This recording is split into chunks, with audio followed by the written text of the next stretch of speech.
Willkommen, bienvenue, welcome once again. This is the inaugural, the first ever IPSA live stream. We've called it IPSA Kind of Magic. IPSA, which is the Association of Independent Personal Search Agents, our sweet chairman, Hamish McLay, Michelle Poller, one of the members of this superb association. But what we're going to talk about today is the title. And the title is Won't they join the dance? What in Sam's Hill do we mean by that? Well, we're actually wanting to speak about councils because it's something we really ought to celebrate, because it's the relationship which our members have with the councils which enables us to produce the quality reports we are for IPSA as IPSA members, which we actually put under the umbrella. Although we're all independent businesses, independent companies, we go under the umbrella of IPSA searches, and we utilize the people from the local communities where the searches are being carried out, and it's their relationship with councils which is so very, very important to us. And it's part of that which we want to celebrate. Two things we're celebrating, really. This is the launch of our IPSA site for ongoing podcast, but at the same time we were planning to actually sort of save this until the end of the month when we have our members day. However, we felt it would be a good idea to launch early because we wanted to get a competition up and running that we could announce the winner at our members day. And this is to do with your favorite council. Best we pass over to Michelle next, I think, to sort of, because she particularly knows many more councils than I do because of many more councils, because of the work that she's been doing of late too. So passing to Michelle. Michelle, give us your counsel. No, I'm not doing that. And I will just say, though, that my opinions do not necessarily reflect on Property Search Northeast.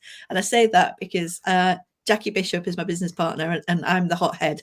And Jackie calms me down all the time and says, Michelle, you can't say that. So this is my opinion on things, not necessarily Property Search Northeast. So in terms of councils, there's some brilliant councils. And certainly in the northeast of England, we are very lucky in the relationships that we've had with the councils. We've been in business 21 years, 22 years this year. And along the way, it's amazing how many of the land charges officers are still there from when I started back in 2003. Good Lord. It is amazing. So if I think about it, there's 1, 2, 3, 4, 5, 6, probably 7 or 8 of them. 8 people still in the same job? In the same job. That's just the ones that I know in our immediate vicinity. So we cover other authorities slightly further down the road from us. And we haven't been there for a number of years because of COVID, etc. So there's probably that same number again in just from the Scottish borders down to Redcar and Cleveland. Would you say that 15 of them? Would you say that the success of Property Search Northeast is a lot down to the fact that you've built relationships with these people that have extended over all this time? I would say so, yeah, without a shadow of a doubt. There's some people in there that they help you pull things out of the bags, and they really do go that extra mile. And then there's some others that really just, even though they've been in the same jobs, which has just reminded me of one particular lady who has been in her job the same amount of time she was there from the start. And she actually goes out of her way to make it difficult for us. Really does. And it's the bosses in the council know this is a problem, but because she's got tenure, because she's so well known, and she's the only person that does that job, she gets away with blue murder. So to repeat to you the original question, will they or won't they join the dance? Apparently some of them will and some of them won't. Some of them won't. Yeah, definitely. And I suspect the same thing applies to pretty much, if you work down the country and you looked at the areas that the IPSA members, they would all probably have that same percentage wise. In the words of Shwaddy Waddy, some girls will and some girls won't. And yeah, particularly this lady can say, there are not many of them like that though, are there? I would think there's probably not many. There's maybe half a dozen in all of the councils that we cover. So we cover 15 councils, and that's really, when you think of how many people there are in each of those local authorities that we work with, that's quite a small number, small percentage, but they are there. And the problem is, when they become difficult and they don't dance, they are actually really hard work, and they can make your life really difficult. They can make the job really difficult. Is it with trepidation you ever approach a search that involves, for instance, that young lady? Yeah, all the time. Every time. Yikes. So Hamish, I appreciate that Michelle does up north, or as people who know me best will realise, anything past the Watford Gap. But Hamish, is it the same could be said around the London councils? Well, I think sadly we've got two different situations, because we do have councils where the members that we sort of deal with, by and large, the land charges officers, but not entirely land charges officers. There's various other people. I mean, one of the councils that we have we have a particularly poor relationship with, and I will mention them because they really are sort of acting against the board, because the information that we're collecting, refining, is actually should actually be within the public domain. It should be accessible. Right. And Bedford Council refused to let us view this information, and they will only resell it to us because they say that somebody else is doing it on their behalf. And quite how they're able to get away with this, I don't know, but we will. But the thing is, it's not the land charge. The land charges office people at Bedford are absolutely fabulous. We don't have a challenge with them at all. Right. But it's the people that look after building control that we have a challenge with. So Bedford Council, thank you for your help and support building control there. But just to actually sort of carry on from what Michelle was saying, we have one particular council that we've been dealing with for the same sort of period of time. The same land charges officer there that had big battles with, had to take them to the ICO, the Information Commissioner's Office, to get them to actually allow us to access the information and make an appointment to view it. We still can't actually make an appointment to view it, but they will allow us to receive the information. But that particular person in the land charges officer there, she defined the situation as saying that we were taking away their jobs. Now, what Land Registry are doing at this particular moment in time is seriously taking away all of the land charges officers' jobs. Their main remit is taking away their work. Now, we had nothing to do with it. What we were doing, we were helping this council, because by supporting what they did, we were doing 1/3 of all of that. We're probably doing more now, but not us as individuals, but people who actually carry out personal searches. We were carrying out 1/3 of their work, and they were still taking 8 weeks to do the remaining stuff. Now, if we weren't doing that 1/3, how long on earth would they be taking? Mm-hmm. Exactly. And the great thing is, they're one of the few, as Michelle said, they're one of the few, because funnily enough, the team behind are absolutely great. They give us tremendous support. Wow. So is this a common occurrence? It isn't really, is it, Michelle? No, I don't think it's a common occurrence, but it's just, the problem is that when they do go rogue like that, it causes a huge problem for us. You know, the rest of the land charges team, as Hamish saying, the rest of the team for Bedford, they do their jobs great. We can get all the information we need, but that one department, Building Control, they hold the search up. You can't complete the search without that information. So it doesn't matter how great the team is. If you've got that one rogue person or one rogue department, it can just ruin it for everybody to be able to turn around the searches. Wow. And it makes it hard work as well. It really becomes a real thorn to deal with these people. Isn't that right, Hamish? Oh, absolutely. But progressing beyond that, we're speaking about those who actually are, they just don't want to be helpful. Yeah. And unfortunately, they're sort of, it's the usual sort of scenario. They don't know any different because that's what they've been told to say. They don't have any authority. They can't go beyond their bounds. The sort of your typical sort of, I don't like to say this, but job's worth. They cannot get outside of the box that they found themselves within.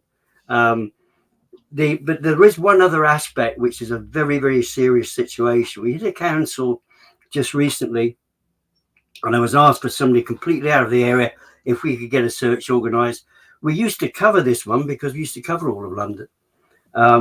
And unfortunately, we haven't covered that for many, many years. So I asked several different sort of bodies if they could. In fact, it was our local IPSA member that I went to ask, could they help us out? And they said, right, they would check. They said, oh, we've got a problem. We've always had a problem with this council. They take 35 working days. Now, ignore bank holidays because of a bad time of year, actually. Well, we were at a bad time of year for bank holidays. That's 7 weeks. However, they've introduced a new system. Using technology, they've introduced a new system.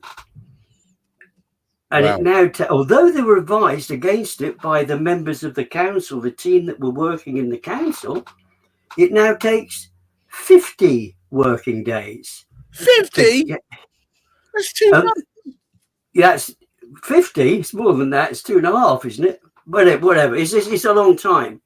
But it's been extended because of the technology they've introduced. And we have all of these masterful people out there saying, oh, technology is the answer. You've got to update yourselves. You've got to get on top of this data thing. Unfortunately, they got underneath it, I think. Wow. I don't know if Michelle's found any of the councils having challenges like that, but that is... Michelle? We don't have anybody like that. We don't have any delays like that up here. Absolutely none. I mean, we've got councils we turn around. There's one council, if we get the information, we could do a turnaround a search in 6 hours, and then we've got others, the average is probably 2 weeks. So, it is surprising to hear it at 50 days. That's horrendous. Goodness. Well, it just seems that when you introduce technology, it should be to create a shortcut. One would have thought. I think we've actually found, and I mean, this comment has come up with many of the podcasts we've spoken on, where we actually speak to team members, whether they be from the conveyancing section, whether they be sort of property lawyers, whether they be investors, whether they be financiers, and they're saying that, wow, yes, technology does bring its advantages. Sadly, it isn't always the case. And in what's happened in conveyancing, prior to the launch, if you like, of all this technology that's being used, which since HIPS is a good time to explain, since home information packs were introduced and then collapsed, the advance of technology has extended the time that it takes to get conveyancing completed. And searches really aren't a big issue. We've just got that handful of, Michelle, I know, has carried out some work of late to see what turnaround times are. So she's got a bigger idea of the picture there. And like she says, some of them are absolutely great. And it's because they work together sort of with us. And I think what's an important aspect too, we're independent, if you like. We're independent search agents. We're independent researchers. And therefore, we are not massive, great factory companies. We're not launching masses of searches on these particular councils, as will be done by some of the bigger companies. I mean, what they will have, because they're turning over tens of thousands of searches, they can actually launch that massive, great volume with those particular councils. I mean, sadly, they don't know anything about the councils themselves because they don't work with them directly, like our membership of IPSA do. So there's that, but I ought to quickly mention the competition, because what we're asking people to competition time. Yes. And if the members haven't actually received this email yet, they will be receiving it shortly, inviting them to put forward their favourite council, the one that they work with most smoothly. Favourite council. Yep, we've got a few. We've got some that you just smile when you get your searches from there. Those areas. The trouble is we can only put one forward. However, it's all going into one of your hats, Gareth. I will bring a particularly deep one. Because well, in fact, we might meet it before your hat arrives. But Gareth is attending our Members' Day. His band Enchanted Love are going to be joining us later on in the day to liven up the evening for us. And also, you and I will be briefly discussing the advent of podcasting, and it's. I'm not so sure that we'll get the chance because of the it's a shame. timing. We've All had to rearrange times, but I'll certainly be speaking about it and speak to people about the podcast that we are making available to our clients. However, what I would like you to do, all of the members who are listening, as I said, you get an email, to try and put it forward, who your favourite cat, put a couple of notes down, because we want to use this for marketing purposes later on as well. We want to send a certificate out to that best council and say, hey, look, this is what the IPSA members have got together and we pronounce you as being. So we want to be able to do that. Council. But it will actually sort of be, for the members attending, we'll be doing that. However, we will be using the PR, we will be using that from that particular perspective to expand our reach and put it in. So we want to get that information even from those who can't attend. So that's what the competition's about. We're thinking a nice bottle of wine would be an appropriate result for it, which you can actually take away. You can carry on with the enjoyment after Members' Day from that particular perspective. So that sounds brilliant. Yep. What ideas have you? Have you got loads of categories? Well, this is a challenge to try and find our favourite. We're going to have a chat amongst ourselves here, and we could. Straight away, I could tell you which one ours was. You know, are we going to do it monthly? Well, actually, I suppose we couldn't we? There's something else to think about, Michelle. Well, it will give the council every quarter. We do it every quarter. Okay, you have to, because I'm just thinking I've got two good councils, and I wouldn't know which. I'd upset the other one if I didn't put them in the running. So we can swap them about then. Yeah, I think so. Yes. Do you want to announce them now, or are you going to wait for the day, just in case you don't win? You might not win. Perfect. Well, I'd have to say Gateshead and North Tyneside are absolutely brilliant up here. Well, as ever, it's been an education. And you have to go. Thank you very much for being a part of this, Michelle Poller. Thank you very much. And of course, Hamish McLay, whose brainchild this was in the first place. My name's Gareth Wax of the Many Purple Hats, and look forward to seeing you at the same time next week. We'll be doing this every Wednesday from here on in, so please do listen in and be part of it. And remember, keep voting for who is your favourite council. Until then, I wish you all very well and hope you have a marvellous rest of the week. And of course, great mental health. Bye-bye for now. Bye all. Bye, everyone.